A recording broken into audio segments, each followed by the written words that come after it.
Welcome back, nerds, to another episode of Judging Nerd Culture. I'm Ollie. And I'm Jess. So today we're here to say goodbye to 2021. Shovel it down into a grave and let it die. But no, there are some good things in 2021. We have a few favorites of the year.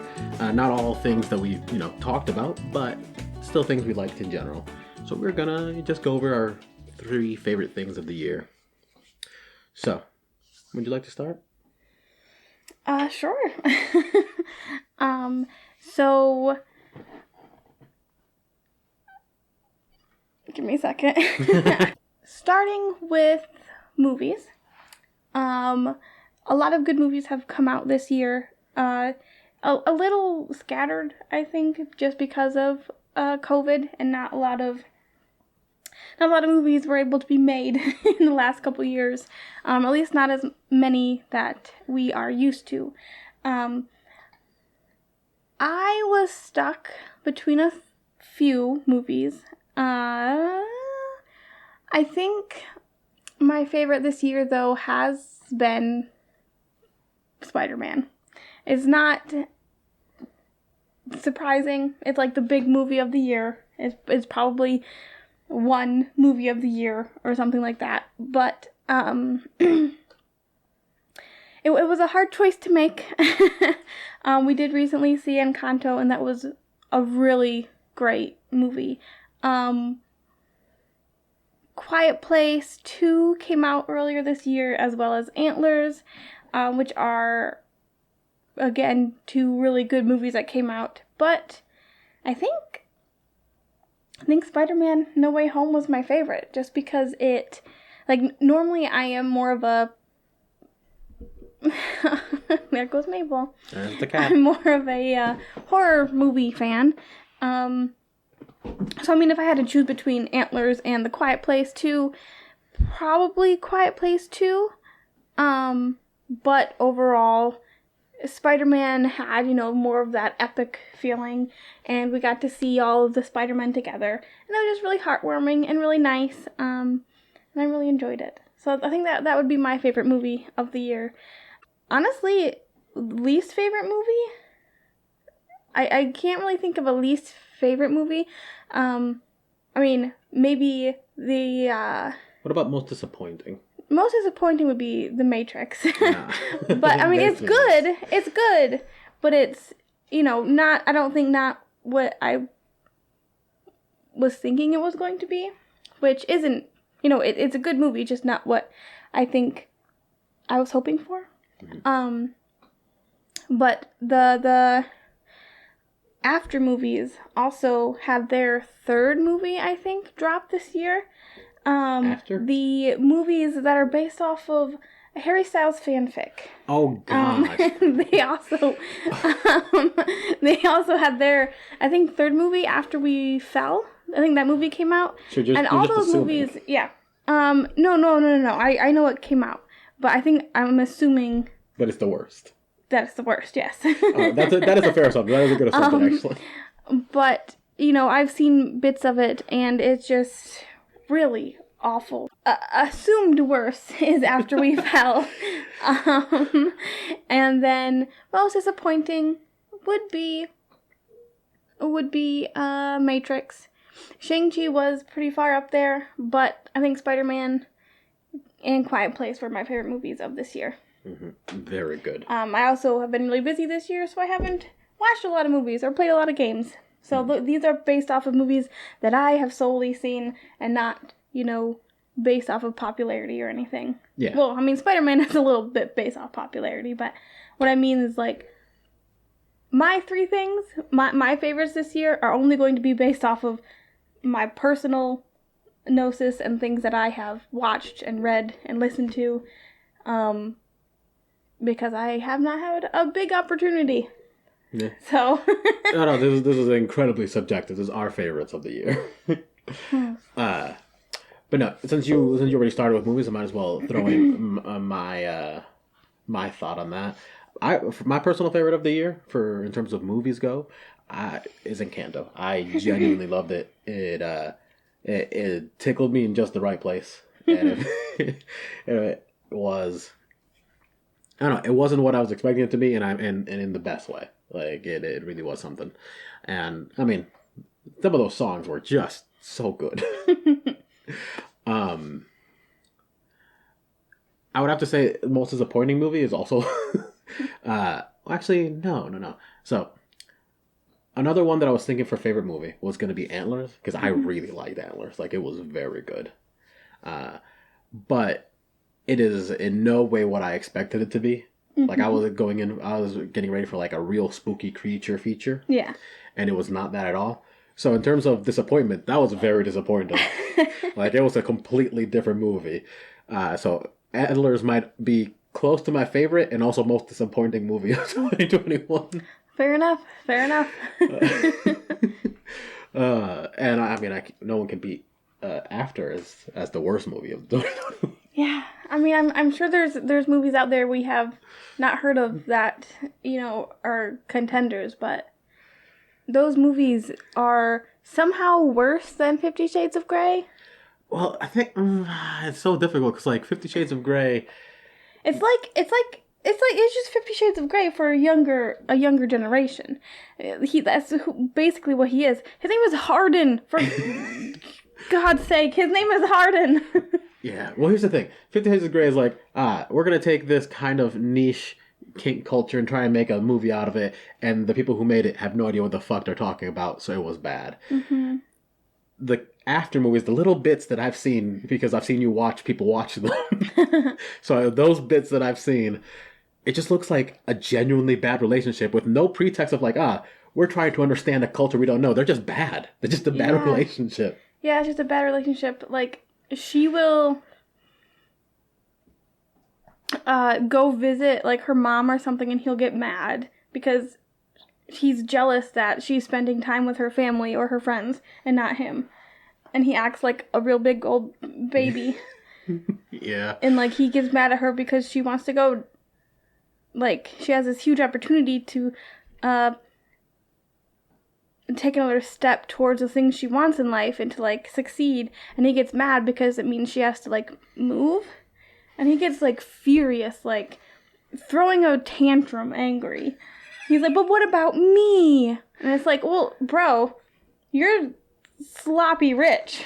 Just move with her. Or, like, maybe chill out a little bit. If you care about her so much, like, let her do it. Right. I don't know. It's awful. It's awful. Don't watch it. Also, the movie Music came out this year. Music? Yes. The movie Music? Yes. By Sia. The one about autism. Okay. Do you not remember this? I do not. Is she autistic? I don't think so. Then that's less okay. Yeah, there's a lot of controversy. Controversy. Controversy. There we go. That's close enough. That's right in some language. There was a lot of heat surrounding this movie. It is also very bad. But moving on from movies. Do you have a favorite TV show? Because I have one. A favorite TV show? If not, that's okay. I really enjoyed the Bo Burnham's Inside on Netflix. It was funny, but it also made me sad. It made everyone very sad. It made me very, very sad. It made everyone who watched very apparent and they quickly understood, oh, everything sucks. Yeah. I'm so sad. This isn't a show that came out this year, but have been watching a lot of Downton Abbey this year. So it's old. It's old by now, vintage show, but it's been getting me through my work days, and I actually enjoy it. And every time something bad happens to Mary, I laugh a little. Baby, you're a real big slut for period pieces. I love period pieces. They're so good. Yeah, that's all I gotta say. The king, Timothy Chalamet. He's chameleon. Timmy Chameleon. I don't even know what he is. The people know. The people know. He is in the movie called The King, and it's a period piece. Also not made this year, but it's fantastic. I forget it, but it's a French period piece about zombies. That's fun. That was a good one. Oh, yeah, I know what we're talking about. Yeah. Revolution or whatever? Yes, La Revolution. Yes. You in period pieces, very good, very good. Well, my favorite TV show of the year was not a period piece. It was a show on HBO Max called Generations. And I just genuinely loved it. It was a just all-in, very gay teen, late teen drama of gay kids trying to do whatever the hell they want and just trying to have a good relationship with each other and the world. And it gets really emotional and really sincere in a lot of places. There's a lot of things that are maybe a little difficult to watch for some people. There's a lot of suicidal I forgot that word. There's a lot of mention of suicide and suicidal thoughts, and they take it in a very respectable sort of direction, and I really just enjoyed it. Also, some of the characters, love them. I love them deeply. Love them forever. So yeah, Generations is probably one of my favorite TV shows of the year for sure. I've just been rewatching shows other than a few episodes here and there, something new. So. But runner up for me in terms of TV shows, Gossip Girl, the new one, a lot of fun. I don't think it was very good, but a lot of fun. Yeah, honestly, the original one is better somehow. I think it's because the older one doesn't try to be woke. It doesn't try to be anything other than scandalous and ridiculous and dumb and dramatic for teenagers, and young adults and their mothers. Whereas the 2021 Gossip Girl is good. Don't get me wrong. Certain storylines are really fun. So, good in quotations. It's it's fun, I suppose, but good, I don't know about that. It's not about to get any Academy Awards or anything. Oh gosh. All I'm picturing is the scene where the rich woke kid gets sad because he messed up his sister's relationship and he just runs sadly down the road. It's very bad. Yeah, it's because they're trying to be dramatic and also bring forward issues and deal with them properly, but that's not what people are watching Gossip Girl for. No. Maybe different shows like Generations, they want to see the conflict be or the problems or issues, baggage be dealt with properly and in a satisfactory way. But it's a Gossip Girl, and if you have seen the older Gossip Girl, nothing is supposed to end well. it always tailspins into something new, a different scandal, something like that. But the very first episode of the new Gossip Girl, they resolve their problems like respectable, mature kids, and it's wait, I'm supposed to want this scandal, not apologizing and getting better. Yeah, that's the thing with the new Gossip Girl. I think I generally speaking, I like it more than the old Gossip Girl just because I think I like some of the characters more. But I don't think it understands why people liked Gossip Girl in the first place. Yeah. Because with the woke culture within it, I am a fan of that kind of thing. Mm-hmm. But not in Gossip Girl, because Gossip Girl is a bunch of rich kids hanging out. They intrinsically are bad people because they're rich, hands down already. And yet they're but what if we try to do things and care about people? It's no. The characters that they do have on there that are rich, who are trying to be good people, just come off as real douchebags. Extremely. You're only doing this because you think it will get you attention, because it makes you feel good. Yeah. You're only going to that protest because your girlfriend went. You're only telling your mom these things that you're only telling her that you're against some of the things that she does because it makes you different. You want to be different. You want to be cool. Yeah, because it's part of their identity to be woke. Yeah. Rather than just being. Yeah, and even the sister who comes in as the middle class poor girl character, she's also really annoying.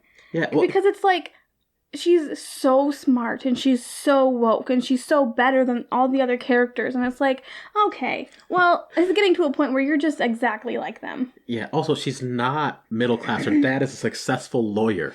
Yeah. Like, what is? But they treat her like she's poor. The show is truly absurd and trying to be like, we know what's good and wrong, and fuck off. The best thing about it, though, other than the best thing about the newer Gossip Girl, is that they have a lot more representation than the older Gossip Girl. Oh, so much.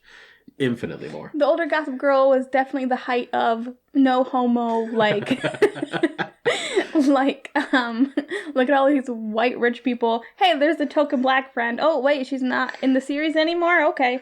And then this one, is full of, people of different sexualities, genders, and colors. So. Yeah. No, it's definitely... That alone would have been fine enough. Like, the diversity in and of itself is enough for them to, like, have actually done a good job. And then they wrote words, and it was like, well, you got too far. Honestly, the characters I like the most are the ones who don't even try to be good people. They're just like, I know what I want, and I want to hang out with these things and do this stuff. And it's like, yeah, cool, I like these guys. I think we're just talking about Gossip Girl now. We are just talking about Gossip Girl. The character who is the best, even though they are rich, they are a good person, they are just trying to figure things out. They act pretty much just like an average teenager, is Aki. 100%. He is the son of a very wealthy, like he owns like a newspaper, I think. Yeah. Or he's at least he runs it at least. And he's just like, his friends will do something completely dumb and stupid, and he's like, hey man, that was dumb and stupid. Like, I'm just gonna go hang out with my girlfriend and then kiss my boyfriend. See you later. Have a good time. No, he's the best. But yeah, we definitely just went off on a Gossip Girl tangent. Yeah. Point is, Generations is a very good show. You should watch it. It's better than Gossip Girl. I also, yeah. Even though it might not sound like it, because we talked about Gossip Girl more. That's what you're supposed to do, is gossip. Yeah. Well, Gossip Girl is bad, and it's fun to talk about the bad. Generations was just very good. Yeah. Generations also had some really dumb, wealthy people in it. Oh, yeah. But it also, I think, is more realistic when it comes to how teenagers can react to certain things that happen in their life. Mm-hmm. Yeah. It definitely... There's a couple characters, the one who takes pictures a lot. I forgot the character's name. We haven't watched it in a long time. But her whole thing, like, all of her choices were so bad, but very much understandable. Mm-hmm. Like, everything she did, I just felt really bad for her. Yeah. I mean, she gets depressed, and so she goes down this, like, spiral. Mm-hmm. And people who are helping her just come off as, like, kind of annoying to her. Like, oh, they're just, doing it because they have to be this way or whatever. They're not actually trying to help me. And so she just gets, like, sadder and sadder, and it's just really awful. But yeah, it's a very good show that deals with a lot of surprisingly heavy things. Yeah, real touchy subjects that they handle surprisingly well for a TV show. So definitely go watch it. Mm-hmm. Do you have any favorite video games of the year? Yes, I do, and it is a massive cop-out because it is Mass Effect Legendary Edition. A massive cop-out. Indeed. Yeah, no, I understand that it's 3 games, all of which came out long ago. But Mass Effect, the Legendary Edition, is 100% my favorite game of the year, just because, 100% just playtime hours. Like, I spent the most amount of time in that game, period. Not to mention, I didn't really play a lot of the new games that came out this year. Like, I played plenty of games this year. I bought plenty of games. Didn't really buy any that came out this year. Yeah. I mean, even though you play a lot of computer games, or a lot of games on your computer anyway, a a lot of your work isn't on your computer, so you don't really play a lot on your computer lately. And also, we don't have a PlayStation 5. Yeah.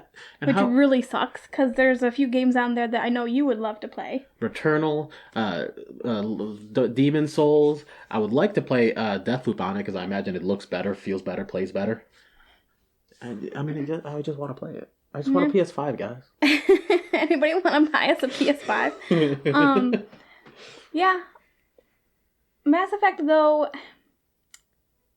I guess since the Legendary Edition came out, I think it's kosher. It's it's not the best choice, but it's a good one. It's not technically a new game, but it's newer looking, kind of. They touched it up, I think. I'm pretty sure that's the legal claims they made. Yeah. What about you? Do you have any favorite games of the year? I don't think you really played a whole lot this year. I did not play a lot of video games this year. Recently I've been playing a lot of Sims 4. Hey, they update every month, so like there's always something releasing. Really my favorite part about Sims is just creating the people. But I have been playing a lot of Splitgate. At least I did earlier this year. In the middle of the year I played a lot of Splitgate. It's pretty fun. It's Portal mashed up with, like, I don't know, Call of Duty. Who knows? Halo. More Halo. More Halo, yeah. Halo/Portal. Yeah. It's just the love child of Halo and Portal. Yeah. But it's fun. It makes you angry, but it's also satisfying when you can shoot someone. Relaxing when you come home from work and you just want to, like, kill something. You just want to waste some time shooting shit. Yeah. Yeah, I think those are the only games really that I've put much time into this year. Besides Biomutant, and I haven't even finished Biomutant. I've stopped playing it. Yeah. I think we sadly to say, like, yeah, not a whole lot of gameplay, unfortunately. We did try to play Dark Souls 3 together for a little bit, and that was very fun for me. Yes. Also not a game from this year. Hellpoint was a game we played together this year. I don't think it came out this year. I'm not saying it came out this year. Ali, I'm not going to only talk about things that came out this year, because this year is like a blur, and this year and last year kind of just mushed together, and I'm just going to talk about things that I've done this year. That's fair. I was trying to figure out what came out this year so I could, mention some of my favorites of the year. And I realized that some of my favorites that I had been thinking of were from 2020. Yeah. Like, it was just one long year. Yeah. Because otherwise there were, movies, TV shows, games that I could have said, but did not come out this year. No. Surprisingly enough. I don't even remember. What did we even do last New Year's? And I don't know. Last year, I don't remember anything about 2020. I think except for I got a new job and we moved. That's all I remember. I'm gonna go ahead and say it was a defense mechanism. I think we also we got married this year. We got married this year? Did we? We got married 20. Yes, we got married 2021. May 22nd. May 22nd, you're right. Here I am getting frustrated at you for not remembering the month when I wasn't sure if we got married last year or this year. Listen, whenever we think... this doesn't matter. Yeah, it doesn't matter. Anyway, my favorite book that I have read... Sorry. Jeez, oh, Pete. I've spent the most time at the beginning of the year listening to / reading The Song of Achilles, which was very, very good. But I think Cersei is my favorite. Well, Cersei, I mean, she's more likable. Just in general, all the characters in Song of Achilles are flawed to the point of like, well, I like you, but I don't want to. Yeah. Yeah. Cersei is just, it's the story of Cersei. A little, exaggeration and fiction put in there because it's written by someone. It's not like, the actual mythos of her. Or is it? But but it's very good, and I would like to think it's the actual mythos of her. Hey, years from now, people will not know. People will never know. People will never know. 100 years from now, they'll be like, hey, this book is about Cersei. This is her actual myth. And 100 years past that, they'll be looking back and thinking, oh, so their gods were this old man who said boy a lot. Yeah. Some big guy in green armor and, whatever else. I do like that idea. I like the idea of archaeologists hundreds of years from now looking back and figuring out who our gods were based on our media. And they're like, everybody has these gauntlets in their houses with these gems on them, and there was this big purple alien man that they worshipped, and that was all about